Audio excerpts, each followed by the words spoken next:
వెంకటేశాయ నమో నమః. భక్తజన ప్రేక్షకులకు నమస్కారం. చిన్నారి స్నేహం వారి హిందూ దేవాలయాల పరిచయ కార్యక్రమం. సప్తగిరులు మొదటి భాగంలో శేషాద్రి, నీలాద్రి, గరుడాద్రి, అంజనాద్రి వరకు తెలుసుకున్నాం. ఇప్పుడు ఈ రెండవ భాగంలో సప్తగిరిలలో 5వది అయినటువంటి వృషభాద్రి నుండి తిరుమల తిరుపతి దేవాలయాల కట్టడాలు, దేవస్థానం అభివృద్ధి గురించి ఇప్పుడు తెలుసుకుందాం.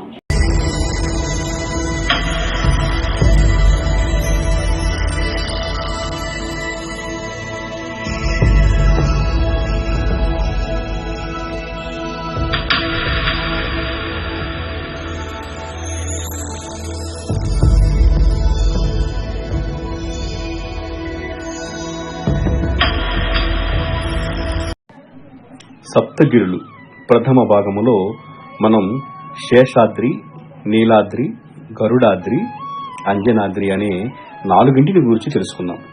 ఇప్పుడు 5వది అయిన వృషభాద్రి నుండి తెలుసుకుందాం. 5వది వృషభాద్రి.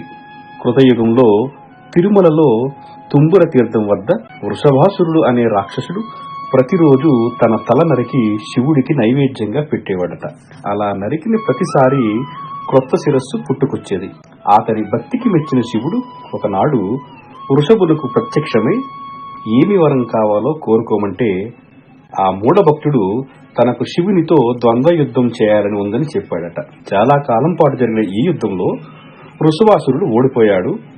ప్రాణాలు విడిచే ముందు తనకు అక్కడ ముక్తి లభించినందుకు గాను అక్కడి పర్వతానికి తన పేరు పెట్టాలని శివుణ్ణి కోరాడు. అదే వృషభాద్రి అని పురాణ గాథ. 6వది నారాయణాద్రి.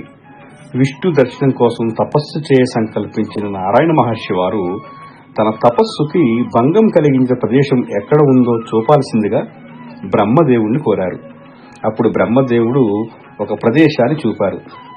అక్కడ స్వామి సాక్షాత్కారాన్ని పొందిన నారాయణ మహర్షి వారు తాను తపం ఆచరించిన భక్త స్థలాన్ని శాశ్వతంగా తన పేరుతో పిలిచేలా వరం ఇమ్మన్నాడు. ఆ విధంగా నారాయణ మహర్షి వారు తపస్సు చేసిన కొండకు నారాయణాద్రి అనే పేరు స్థిరమైనదని చెబుతారు. 7వది వెంకటాద్రి. కలియుగ దైవం వెలసిన తిరుమలగిరి ఇది. వేం అనగా పాపాలు అని, కట అంటే హరించడమని అర్థం. అంటే స్వామి సమక్షంలో సర్వ పాపాలు నశిస్తాయట. అందుకే ఆ పవిత్ర గిరిని వెంకటాద్రి అని అంటారు. సప్తగిరి గురించి తెలుసుకుందాం.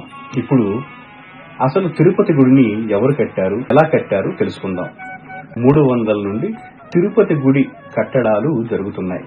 కానీ తిరుపతిలో మొదటి గుడి కట్టింది తొండమాన్ చక్రవర్తి.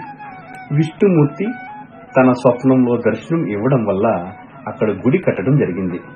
ఆ తర్వాత ఆ గుడి ఎందరో సహాయ సహకారాల ద్వారా అభివృద్ధి చెందుతూ వచ్చింది. 9వ శతాబ్దంలో కాంచీపురం పల్లవులు, 10వ శతాబ్దంలో తంజావూరు చోళులు, మదురై పాండ్యులు, ఆ విధంగా 14, 15వ శతాబ్దం వరకు భద్రపరచడం జరిగింది. వీళ్ళంతా చాలా ధనాన్ని, బంగారాన్ని, వజ్రాలను, బంగారపు ఆభరణాలను సమృద్ధిగా గుడి కోసం దానం చేశారు.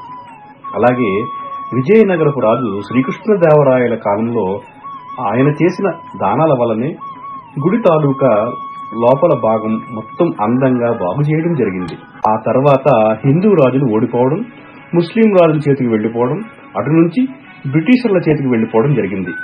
తర్వాత 1843లో మరాఠా జనరల్ రఘుజీవన్ భోంస్లే గారు గుడి తాలూకు పరిపాలనను, ఆ స్థలాన్ని తిరుపతిలో ఉన్న హాతీరాం బావూజీ మఠానికి ఇవ్వడం జరిగింది. దీని తర్వాత 1932లో ఎటువంటి లాభం ఆశించిన ఒక సంస్థను ఏర్పాటు చేయడం జరిగింది. అదే శ్రీ తిరుమల తిరుపతి దేవస్థానం ట్రస్ట్ బోర్డు.